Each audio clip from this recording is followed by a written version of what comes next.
Velho Testamento, lição número 64.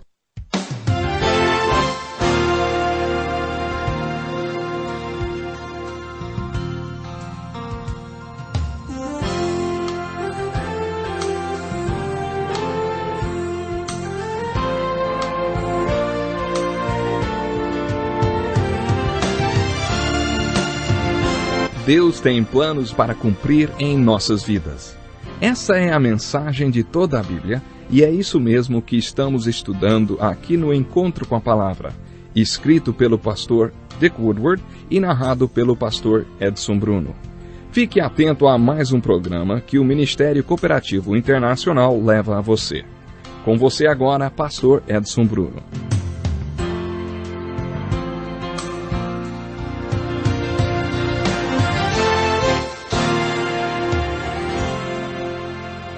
Estamos começando mais um programa Encontro com a Palavra e é uma alegria grande podermos estar juntos. Nós estamos estudando o livro de Isaías. No estudo de hoje eu quero repetir para enfatizar alguns princípios que nos ajudarão a entender os profetas de modo geral e em particular o profeta Isaías. Você deve estar lembrando que eu já falei várias vezes que a repetição é a essência do ensino. Aprendi que se você não repetir, não conseguirá ensinar. Samuel Johnson disse certa vez, ainda não compreenderam que é necessário relembrar mais do que ensinar coisas novas. Bem-vindo, isso mesmo, bem-vindo a mais um programa Encontro com a Palavra. No estudo de hoje quero repetir para enfatizar alguns princípios que nos ajudarão a entender os profetas de modo geral e em particular o profeta Isaías. Há duas partes do Velho Testamento que representam sua essência. Estou dizendo isso baseado em uma afirmação feita no Novo Testamento, referindo-se ao Velho Testamento. Estas duas partes essenciais do Velho Testamento são a lei e os profetas. A lei refere-se aos 5 primeiros livros do Velho Testamento, e os profetas são esses livros do Velho Testamento que começamos a estudar. Os livros proféticos começam com o livro de Isaías e terminam com o livro de Malaquias. Algumas vezes o Novo Testamento faz referência a Moisés e aos profetas, ou apenas aos profetas. Quando o Novo Testamento refere-se à divisão profética do Velho Testamento, não se refere a todos os profetas, como Elias e Eliseu ou Moisés ou até mesmo Davi, mas aos profetas que escreveram os livros proféticos. Quando o Novo Testamento refere-se aos profetas, está se referindo à literatura profética. Quando penso em uma dessas referências do Velho Testamento no Novo Testamento, mostrando a importância da literatura profética, penso na história que Jesus contou no capítulo 16 do Evangelho de Lucas sobre o mendigo Lázaro e o homem rico. Quando o homem rico descobriu que estava no inferno e que não havia nada que ele pudesse fazer a respeito, ele clamou: "Manda Lázaro ir à casa de meu pai, pois tenho 5 irmãos. Deixa que ele os avise, a fim de que eles não venham também para este lugar de tormento." A resposta que o homem rico obteve foi esta: "Eles têm Moisés e os profetas, que os ouçam." Mas o homem rico replicou: "Não, pai Abraão, mas se alguém dentre os mortos fosse até eles, eles se arrependeriam." Abraão respondeu: "Se não ouvem a Moisés e aos profetas, tampouco se deixarão convencer, ainda que ressuscite alguém dentre os mortos." Você percebe? Com essa citação que Jesus fez do Velho Testamento, este texto nos mostra que os profetas são sobrenaturais. Os livros proféticos são repletos de ensinamentos e profecias sobrenaturais que aconteceram, que se cumpriram literalmente. Algumas dessas profecias foram feitas centenas de anos antes do cumprimento e foram plenamente cumpridas. Isso é tão sobrenatural quanto a ressurreição. Por isso Jesus está dizendo no texto de Lucas que ou você acredita no sobrenatural ou não acredita. Se você não acredita nos profetas, você não iria acreditar em alguém que ressurgiu dos mortos. Uma das características dos profetas que já mencionei está relacionada à função do profeta. Uma das funções do profeta é mostrar o problema que está bloqueando a obra de Deus. Quando a obra de Deus se deparava com algum obstáculo, a função do profeta era anunciar o problema que estava sendo obstáculo para a obra de Deus até que ele fosse removido. Aí então a obra de Deus tomava seu rumo novamente. Foi por isso que os profetas apareceram na história dos Hebreus. No primeiro estudo dos profetas que fizemos, eu disse que todos os profetas que escreveram livros proféticos pregaram e morreram em um período específico da história dos hebreus, entre 800 e 400 a.C. Este foi um período problemático na história do povo. Os exércitos assírios conquistaram o reino do norte e levaram o povo para o cativeiro. A invasão babilônica resultou na conquista e no cativeiro do reino do sul. Esses eram os grandes problemas do povo de Deus. Como Deus sabia que essas invasões e cativeiros aconteceriam, ele levantou os profetas nesse período para que eles pudessem alertar o povo sobre o julgamento que estava para acontecer. Os dois cativeiros do reino do norte pelos assírios e do reino do sul pelos babilônios foram julgamentos de Deus. Deus sempre alertou seu povo através dos profetas que traria julgamento. O primeiro profeta nesse estudo da literatura profética analisado por nós é o profeta maior Isaías. Maior porque o seu livro é o mais extenso de todos e também porque ele foi o profeta dos profetas. Quando você conhece esses profetas, precisa entender o cenário histórico no qual eles estão inseridos. A literatura profética algumas vezes fornece esse tipo de informação nos primeiros versículos de alguns dos livros proféticos.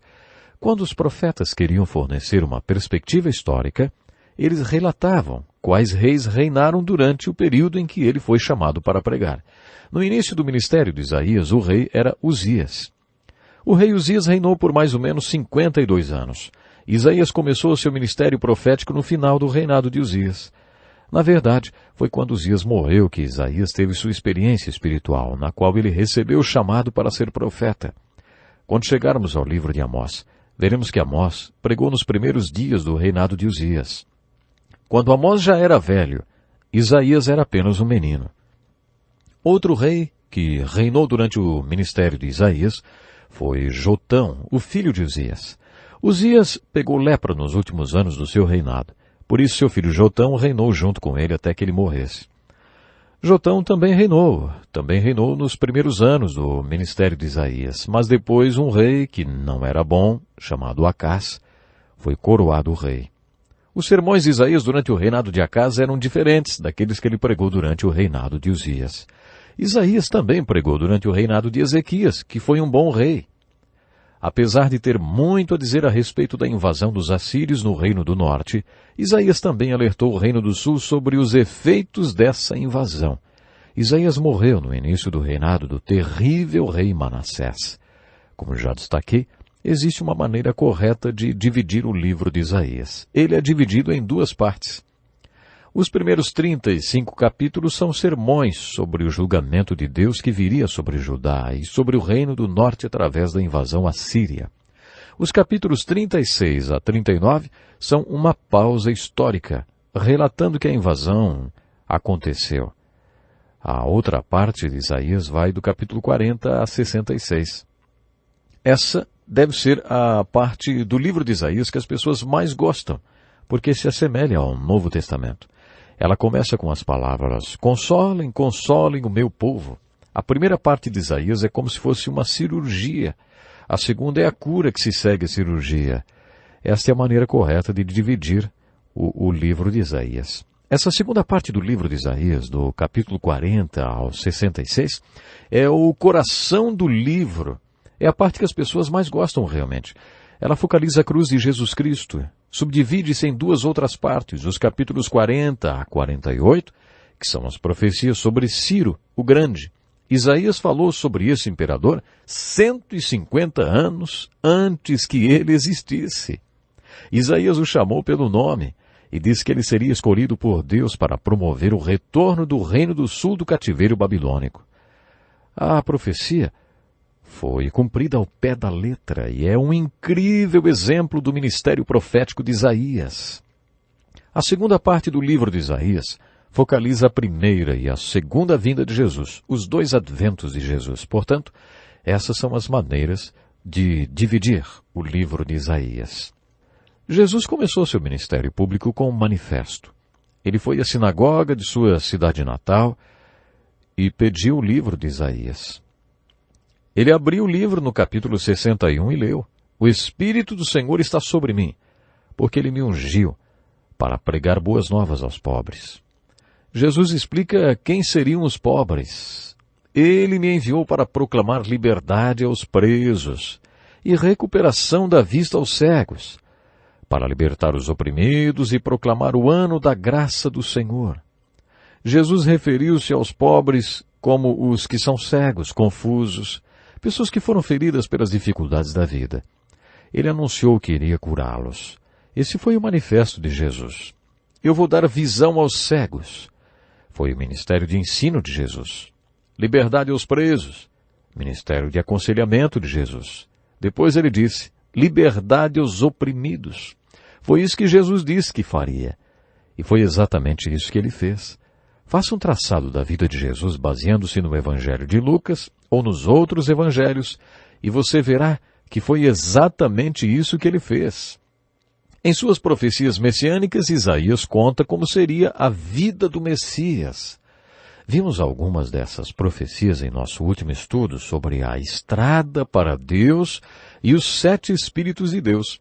Mas 700 anos antes da vinda de Jesus, Isaías previu esse manifesto do Messias. O ministério que ele teria quando ele viesse ao mundo. O manifesto está registrado no capítulo 60, um dos livros de Isaías. Diz assim, o Espírito do Soberano, o Senhor, está sobre mim, porque me ungiu para levar boas notícias aos pobres. Enviou-me para cuidar dos que estão com o coração quebrantado, anunciar liberdade aos cativos e libertação das trevas aos prisioneiros, para proclamar o ano da bondade do Senhor e o dia da vingança do nosso Deus, para consolar todos os que andam tristes e dar a todos os que choram em Sião uma bela coroa em vez de cinzas, o óleo da alegria em vez de pranto e um manto de louvor em vez de espírito deprimido. Eles serão chamados carvalhos de justiça, plantio do Senhor, para a manifestação da sua glória. No programa anterior estávamos analisando este manifesto e questionando o que ele quer dizer, o que ele significa para mim. A primeira aplicação que podemos tirar dele é que se você está cego, confuso, se não sabe nem diferenciar a mão esquerda da direita, se simplesmente não sabe o que fazer, então o ministério do Messias é dirigido a você. O seu manifesto declara que sua missão é satisfazer suas necessidades e tirar você desta cegueira. Se você é um desses cativos, se você está preso e não consegue fazer o que quer, se você não está fazendo o que quer, antes se limita a fazer aquilo que tem que fazer, aquilo que é levado a fazer, se você é viciado ou controlado por hábitos e desejos e lascívia e por todo tipo de correntes, se enfim você não é livre, então lembre-se, o ministério e a missão do Messias são dirigidos a você. Ele veio para pessoas como você, porque ele quer ver você livre. Se você está em dificuldades porque a vida está muito difícil e deixou você machucado e ferido, lembre-se que Jesus veio para pessoas como você. Ele quer ver você curado. Ele quer ver você pleno e realizado. Essa é a primeira aplicação do manifesto do Messias profetizado por Isaías e confirmado pelo próprio Messias quando ele veio ao mundo. A segunda aplicação já foi mencionada, mas nós vamos repetir. Procure estar sempre preparado para observar se as pessoas com quem você se encontra, com quem você fala no dia a dia, estão cegas ou são cativas. Será que elas estão feridas ou magoadas? Procure ver se elas estão cegas e confusas e não sabem o que fazer. Se você perceber que elas não são livres e estão feridas, machucadas ou magoadas, lembre-se que Jesus Cristo quer alcançá-las através de você. Ele quer usar suas mãos e seus talentos. Ele quer alcançar os cegos, cativos e feridos de coração através de você. Você tem consciência da compaixão que Jesus demonstrava pelas pessoas quando viveu neste mundo? Os escritos originais da Bíblia revelam que quando Jesus viu as multidões, ele chorou em prantos porque foi movido por compaixão por aquele povo. Mas o que as multidões tinham que o levaram a tanta compaixão? Cegueira. Elas eram como ovelhas sem pastor. Observe quantas vezes Jesus fala em cativeiro, em ser cativo. Observe como grande parte do seu ministério era dedicado à cura. Cerca de 1/3 do ministério de Jesus estava relacionado à cura. Por que ele curou tantas pessoas? Uma das respostas é, porque Jesus as amava. e queria curá-las. Há dois tipos de pessoas no mundo. Aquelas pessoas que não são livres, pessoas acorrentadas a uma garrafa, a hábitos, a desejos, acorrentadas ao trabalho e a todo tipo de coisa. Outro tipo são as pessoas livres. Só aquelas pessoas que foram redimidas por Deus que são realmente livres. Frequentemente as pessoas livres, os crentes, os discípulos de Jesus, que já conheceram a verdade que os tornou livres, olham para os cativos que estão passando por momentos difíceis com indiferença e desdém. Quando o Messias veio ao mundo, ele era incapaz de passar por algum cativo sem libertar aquela pessoa. Isso era parte do seu amor e compaixão pelos cativos. Quando Jesus encontrou os feridos, teve o mesmo sentimento de compaixão e amor. Em seus ensinamentos, ele afirmou que ninguém está imune às tempestades da vida. Jesus disse que a vida é como duas casas, uma ao lado da outra. A tempestade vem sobre as duas. Uma casa fica firme e a outra cai. A diferença é que uma tem um fundamento e a outra não. A casa fundamentada ilustra a pessoa que ouviu e obedeceu aos ensinamentos de Jesus. A pessoa que está construindo sua casa sem um fundamento é a pessoa que ouviu os ensinos de Jesus, mas nunca os aplicou nem os obedeceu. Com essa ilustração tão bonita, Jesus está ensinando muitas coisas. Uma delas é que a vida é difícil. As duas casas são atingidas pela tempestade. A questão é que todo mundo passa por tempestades. E porque a vida é difícil e ninguém está imune às tempestades da vida, muitas pessoas feridas, magoadas e machucadas. O ministério de Jesus é dirigido a essas pessoas. Quando uma pessoa com o coração ferido e magoada cruzar o seu caminho, lembre-se que talvez Cristo queira alcançá-la através de você. O outro aspecto da pregação messiânica de Isaías está focado na morte de Jesus Cristo. Talvez o capítulo da Bíblia referente à morte de Cristo mais importante seja realmente o capítulo 53 de Isaías. Neste lindo capítulo, Isaías começa com uma pergunta.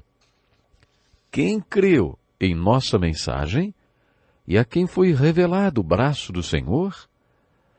Lembre-se que a única coisa que ele perguntou a Deus quando foi comissionado foi: até quando, Senhor? Por quanto tempo ele iria pregar até que o povo ouvisse? Isaías tinha plena consciência de que se o Espírito Santo não revelasse o significado da palavra quando ela fosse pregada às pessoas, elas não iriam entender. Foi por isso que ele começou o capítulo 53 com a pergunta: quem creu em nossa mensagem? E a quem foi revelado o braço do Senhor? O que ele está perguntando de fato é: quem realmente entende o significado da morte de Jesus? O capítulo mais importante do livro de Isaías fala sobre o significado da morte de Jesus Cristo. O centro de sua mensagem está no versículo 6 do capítulo 53. Todos nós, tal qual ovelhas, nos desviamos, cada um de nós se voltou para o seu próprio caminho, e o Senhor fez cair sobre ele a iniquidade de todos nós. Isaías explica que o castigo que nos trouxe a paz estava sobre ele, e pelas suas pisaduras fomos curados. O 6º versículo desse importante capítulo começa e termina com a mesma palavra, todos nós.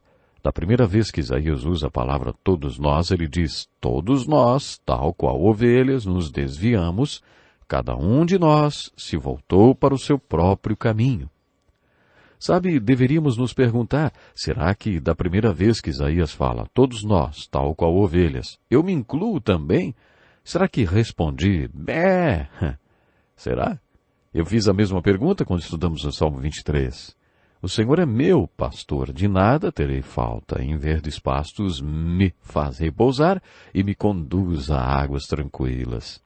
Eu disse que isso significa duas coisas. Significa que o Senhor é meu pastor e que eu sou apenas uma ovelha. Existe outra passagem na qual a Bíblia nos exorta a dizer bé. É, isso mesmo. Quando Isaías disse todos nós, qual ovelhas, no capítulo 53, versículo 6. Você se incluiu? Nós nos desviamos, não é? Cada um de nós se voltou para o seu próprio caminho. Na segunda vez que Isaías usa a expressão todos nós, ele dá uma notícia boa. Da primeira vez, o todos nós de Isaías 53:6, acontece uma má notícia. Todos nós somos como ovelhas, todos nós somos pecadores, todos nós nos desviamos.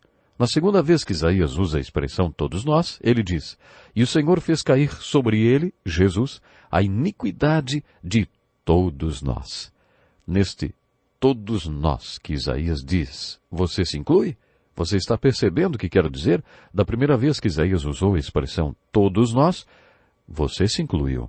Se você confessar que também se incluiu ou se inclui na segunda vez que ele usou a expressão todos nós, então você está realmente confessando o que precisa confessar para crer no significado da morte de Jesus Cristo na cruz. O objetivo do capítulo 53 de Isaías é que você e eu entendamos e apliquemos o significado da morte de Jesus Cristo para nossos pecados. O que esse capítulo tão importante da Bíblia quer dizer e o que ele significa para você? Primeiro, este capítulo diz que você é um pecador, uma ovelha que saiu por aí seguindo seu próprio caminho. Essa é a má notícia do capítulo que você e eu precisamos confessar. Este capítulo também traz a boa notícia de que Deus colocou sobre Jesus Cristo a iniquidade de todos nós. Este segundo todos nós incluiu você, e você precisa confessar isso. O castigo que você deve receber para ficar em paz com Deus está sobre Jesus. E aí, você acredita nisto? O capítulo 53 de Isaías é citado várias vezes no Novo Testamento. Quando isto acontece, a citação sempre se refere à morte de Jesus e aos nossos pecados. Os apóstolos do Novo Testamento criam que o capítulo 53 de Isaías estava falando sobre Jesus. Creio que esse capítulo seja uma das passagens bíblicas mais importantes a respeito do significado da morte de Jesus Cristo. O significado da morte de Jesus Cristo está sintetizado em um versículo. Todos nós, tal qual ovelhas, nos desviamos. Cada um de nós se voltou para o seu próprio caminho. E o Senhor fez cair sobre ele a iniquidade de todos nós. Isaías fez uma profecia a respeito da vinda do Messias. No deserto, preparem o caminho para o Senhor. Isso inclui cada um de nós, preparando nossos corações para receber a Jesus, para que possamos ser estradas para o Senhor. Isso quer dizer que nossa montanha de orgulho deve ser nivelada e os vales do nosso homem interior devem ser preenchidos com o Espírito Santo de Deus. Lembre-se que Jesus declarou abertamente o que ele faria quando viesse ao mundo através do manifesto do Messias de Isaías 61. Ele proclamaria sua mensagem para os cegos e pobres, os cativos e os feridos de coração. Temos que parar por aqui, mas quero deixar o desafio para que você se examine e descubra em que posição você está com relação a Jesus. Eu espero por você para o nosso próximo programa Encontro com a Palavra, se Deus quiser. E há bênçãos para nós. Até lá. Que lição importantíssima. Obrigado, pastor Edson Bruno. Prezado ouvinte, coloque em prática o que você ouviu aqui. Sem dúvida, sua vida